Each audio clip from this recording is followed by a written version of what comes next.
Here's the TLDR for this video. Buy Hogwarts Legacy right now. For those of you still here asking why, well, here's why. Hype is a very dangerous thing. The hype machine has been the death of so many games in the last decade, it's impossible to count. There's a famous saying in product sales, there are no bad products, just bad prices. And I think we can say something very similar about video games. There are no bad games, just bad marketing. It's for that reason that I refused to get overly hyped about Harry Potter Hogwarts Legacy. Now, I love Harry Potter. It is as synonymous with my childhood as any other experience that I had. It's one of the main reasons I fell in love with science fiction and fantasy. It's one of the main reasons I wanted to pursue a creative career when for most of my childhood I was convinced that I had no creativity, and I probably don't, let's be honest, but you understand my point. The old Harry Potter games were some of my favorite games of all time. So it would have been the most logical thing in the world for me to be losing my mind about Hogwarts Legacy for months leading up to the game. But we've all been hurt so many times that I would not let myself buy into all the hype only to be crushed when the game released. But I am telling you all right now, the first hour of Hogwarts Legacy is possibly the greatest first hour of a game I have ever played. It was everything I could have ever wanted from a Harry Potter game. There were so many small details, so many Easter eggs and fan service moments. It was as if I was feeling the rush of all the hype that I refused to feel for years, all in 1 hour. But how did the developers achieve such an incredible feat? And why should you even care that they did? Well, I'm Griff from Calling for Crazy. I'll tell you why. A loss. Earwax. Hogwarts Legacy starts you off in one of the best examples of a character creator I have ever seen. I know that we'd seen this in the gameplay showcases leading up to release, but getting my hands on it made me realize how impressive even this achievement was. It was my first clue to how seriously the developers took their jobs and how competent they really are. There are just enough options in this creator to make every character feel unique and give them personality, but not so many to be overwhelming for no reason. There are also 2 different voice options with 5 different pitch choices each, so that even makes your character sound as unique as you want to make them look. By the end of using it, you're immediately ready to get going, and the game absolutely obliges. Allow me to be a nerdy snob here for a little bit. Great narrative writing is all about revealing story bits in a believable way without information dumping or insulting the intelligence of your audience. In fiction today, where world building is required, it's increasingly rare to see writing that reveals details about the world in an actual believable way. Well, that's exactly what we get here. Your character is an onlooker as 2 much older wizards talk about their lives, the current goings-on, and the recently deceased wife of our new mentor. It's revealed to us that we are the first student in Hogwarts history to start as a 5th year. We learn about the presumed main villain of the game through a newspaper clipping presented as a conversation starter between 2 men who are involved with the actual situation. We learn more about our mentor's departed wife and get a couple teases about what she might have been doing when she died, which he follows up on later in the intro sequence. Just in this 3-minute conversation, we're introduced to the kind of world we're in, who we are as a character, our unique station in this world, and the personal motivations of our professor, who will undoubtedly be a major character going forward. Then, as if that didn't satisfy my critic brain enough, the writers give us a textbook example of the show don't tell, my absolute favorite thing to snobbishly shout at movies I don't like. Now, we knew going in that our character was able to perceive some form of ancient magic, an ability unique to our MC. But to reveal that, the game presents us this box from Professor Fig's wife that Fig and the other man can't open. But our character, speaking for the first time all conversation, asks what the strange glow is around the box. Mind, we don't actually see the glow until this question is asked. So we perceive our character's awareness of the magic exactly as Professor Fig does, with shock and curiosity.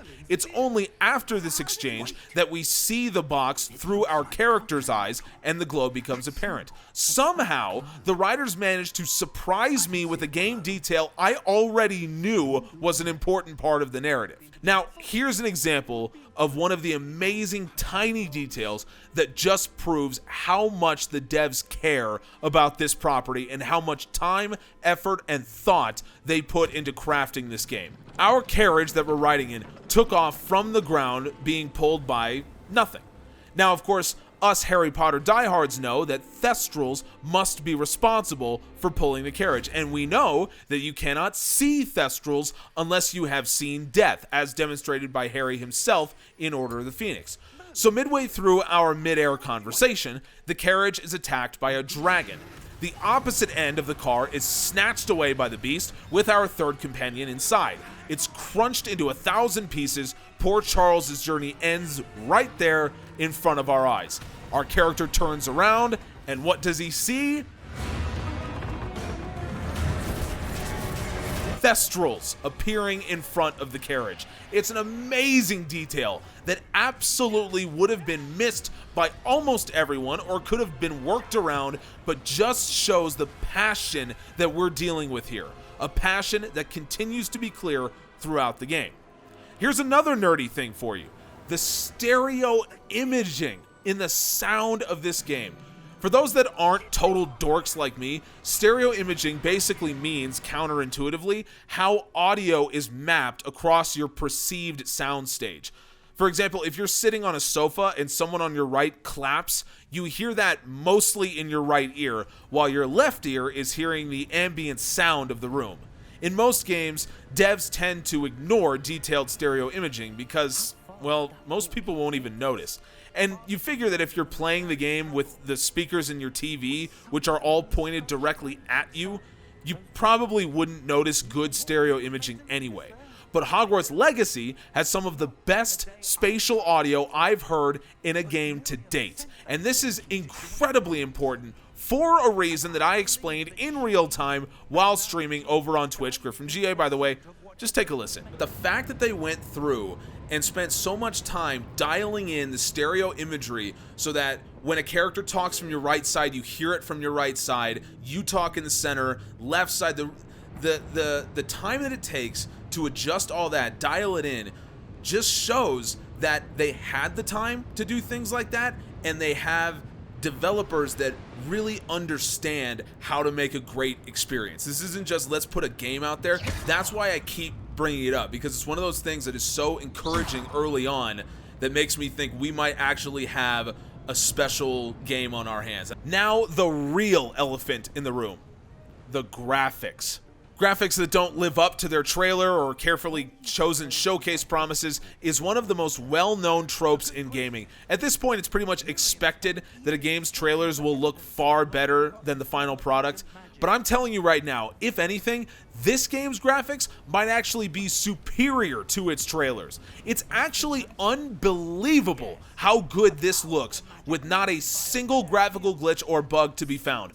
I know this video is about the first hour, but just to put this into perspective, it took me 5 hours to find even a small graphical bug in this game, and I was looking hard.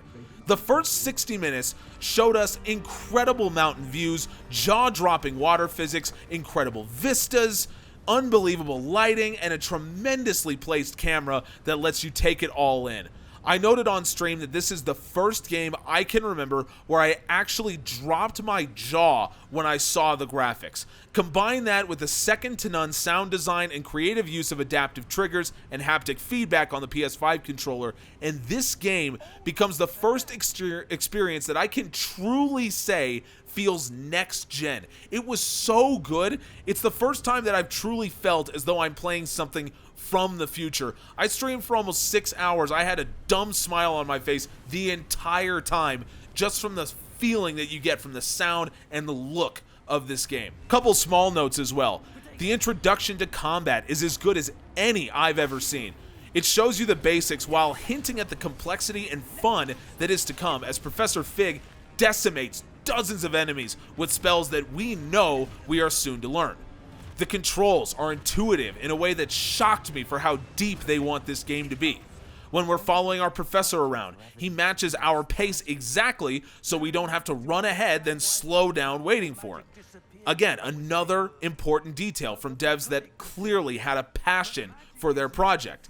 The conversations the characters have with each other are revealing and engaging. They truly make me want to listen to every word as they reveal so much information about the world that I finally find myself immersed in after so long.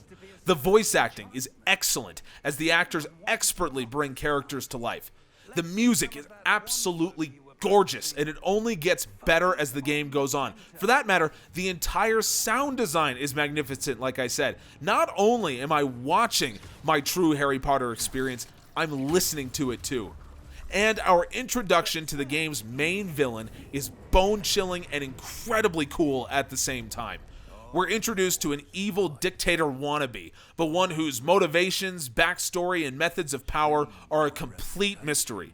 We're meant to find him menacing and enigmatic because of our professor, the man who to this point has been our brilliant guide through all the strangeness happening. He is utterly stunned by Ranrock's power. It's another show don't tell moment, and it only makes the prospect of spending hours and hours and hours learning how to defeat this villain all the more exciting. The first hour ends with the greatest game title reveal since God of War, as the Hogwarts Legacy logo shines over the lake and the unexplainable, beautiful Hogwarts castle is revealed in all its glory. It's a moment that captures the past hour to perfection. It's almost like it isn't real. As though the developers reached into my head and pulled out the perfect Harry Potter game from a twisted web of half-baked ideas and childhood fantasies. It left me actually on the verge of tears as I realized that the game I was about to immerse myself in for countless hours may very well truly be the game that I had not allowed myself to hope for. Now, to be clear, it is indeed possible that the game goes downhill from here. At the time of writing, I've put fewer than 10 hours into the experience, and anything can happen. But my point in making this video is to point out that, much as we may want to deny it, first impressions do matter. And this first impression is maybe the greatest I've ever gotten from a game. There are so many aspects to this first hour that demonstrate to me that what we have here is not a cash grab, not a platform the devs and writers used to force their own message across. We have a truly faithful, truly loving, absolutely brilliant tribute to one of the most important franchises in the history of fiction. So, if you haven't purchased this game yet, do it now. If you're not a Harry Potter fan, well, you're in for an incredible gaming experience that may very well turn you onto this incredible property. And if you are a Harry Potter fan, you'll be treated to all your childhood fantasies come to life in a way that we could have never thought possible. Just play this 1 hour 60 times, you'll earn your money right there. Folks, thank you all so much for watching, and if you have any thoughts about the game, drop them in the comments, and make sure you subscribe for our full series about Hogwarts Legacy, and follow us on Twitch so you can watch our journey through this experience in real time. We appreciate you. He's looking over the thing like in... It can't be. Oh, dude. Like it's... Oh, my God. He's literally... It's the same shot. Just it's the a same... moment. Wow.